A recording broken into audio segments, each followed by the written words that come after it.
Beauté Bazola Pangui, bienvenue sur la chaîne de Maman Tadi. Aujourd'hui, je reviens pour vous parler d'une autre pierre qu'on appelle la tourmaline. Elle est là. Ça, c'est la tourmaline noire. Mais il y a d'autres couleurs aussi. Vous avez les couleurs verte, rose, moulon. Donc, il n'y a pas que la couleur noire. Il y a aussi d'autres couleurs de la tourmaline. Juste pour montrer. Vous voyez, tout ça, ce sont des tourmalines. Un bracelet. Donc, j'en parlerai sur une autre vidéo. Donc, aujourd'hui, je vais juste parler de la couleur noire, la tourmaline noire. C'est ce qui nous intéresse aujourd'hui. Là, je l'ai sous forme brute. Là, elle est brute. La tourmaline noire, ici, elle est brute. Vous voyez, je l'ai sous forme de pendentif de chaîne.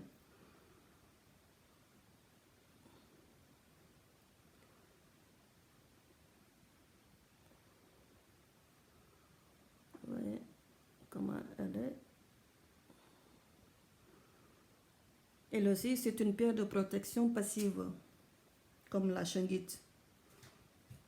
C'est la pierre la plus connue et la plus utilisée, car elle offre une protection très complète contre différents types de nuisances. On la trouve sous forme de pendentif, sous forme de bracelet, sous forme de gros cristaux. Gros cristaux comme cette lampe de celle d'Himalaya.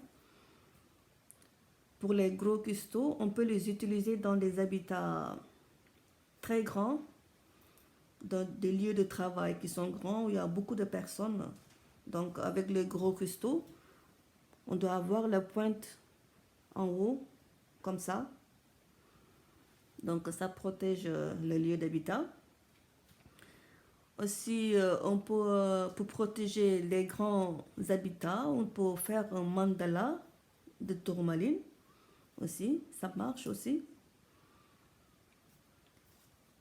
Les gros cristaux sont utilisés pour protéger les lieux d'habitation, de travail. On les appelle les générateurs, car ces cristaux génèrent une protection multiple à la fois pour plusieurs personnes dans un même lieu pour différents aspects négatifs. Donc, d'où son importance aussi de la tourmaline. C'est une pierre d'ancrage. Elle est utilisée pour se protéger les courants telluriques pathogènes, des ondes électriques et électromagnétiques, ou encore des pollutions humaines. Oui, les pollutions humaines, c'est-à-dire d'autres personnes qui sont polluées, elle va faire un barrage contre ces pollutions des autres personnes qui sont polluées.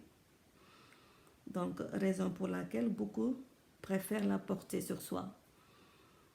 Donc, si vous la portez sur soi, il faut régulièrement la nettoyer. Elle a besoin d'être nettoyée régulièrement si on la porte souvent. Pour la nettoyer, il faut juste de l'eau de robinet froide, l'eau froide. Moi, je peux me permettre de la nettoyer sur l'eau de robinet parce que je sais que l'eau que j'utilise ici, elle est de la source. Elle n'est pas polluée.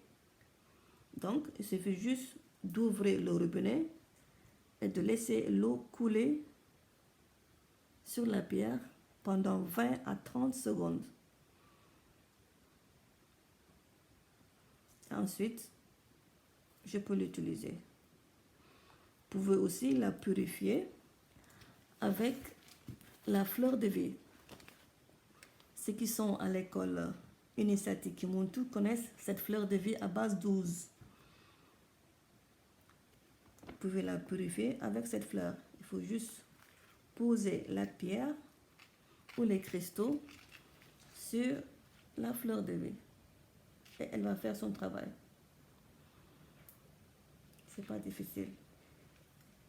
Pour la nettoyer, si vous savez que votre eau du robinet n'est pas pure, donc il faudra purifier votre eau avant de purifier la pierre, de nettoyer la pierre. Donc c'est très important. Et n'oubliez pas aussi, nous créons notre réalité par nos pensées. Les pensées, il faut bien savoir ce que l'on pense. Si vous êtes dans un environnement trop pollué et si vous avez des pensées aussi polluées, vous polluez aussi la pierre. Donc, c'est aussi très important de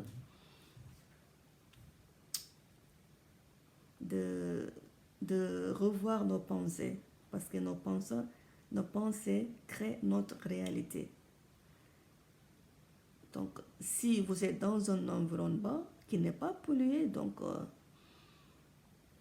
pouvez vous pouvez nettoyer la pierre peut-être une fois par semaine, c'est ok. Si vous-même, vous dites que vous n'utilisez pas trop de matériel électrique ou électromagnétique, donc vous pouvez la purifier une fois dans la semaine.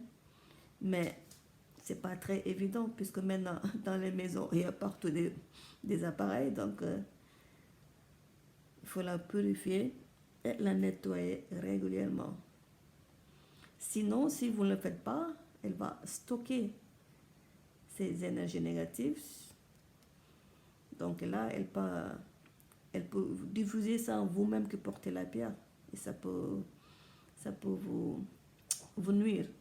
Ça peut nuire la personne qui porte la pierre si elle n'est pas nettoyée et purifiée régulièrement. Beaucoup de gens aiment la porter.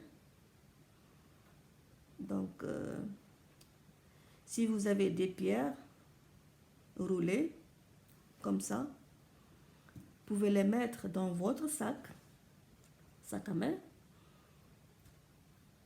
ou dans votre poche. Parce que, vous savez, les cartes bancaires, les permis de conduire, vos cartes vitales, cartes sociales, toutes les cartes que vous avez là, il y a des puces à l'intérieur. Il y a des petites puces que vous ne pouvez pas voir, qui sont connectées. Donc, si vous avez une carte, ça veut dire que vous êtes connecté à l'entité. Par exemple, la carte vitale ou la carte sociale. Cette puce, c'est une entité et vous êtes connecté à tous les gens qui ont cette carte. Donc, vous imaginez ce que ça fait. Donc, c'est bon d'avoir une tourmaline dans vos sacs aussi. C'est très important. Donc, elle est là. Donc, je reviendrai pour une autre vidéo vous parler des autres couleurs de la tourmaline, qui sont la couleur verte, rose et autres. Et n'oubliez pas de purifier vos cristaux, vos pierres avec la fleur de vie à base 12. C'est très important. Donc là, je vous remercie et vous dis à bientôt. Si vous n'êtes pas encore abonné, c'est le moment, vous cliquez sur le bouton rouge s'abonner qui se trouve en bas sous la vidéo et n'oubliez pas de cliquer sur la cloche pour être averti sur chaque nouvelle vidéo. Matondo, prenez soin de vous et de votre famille. À bientôt.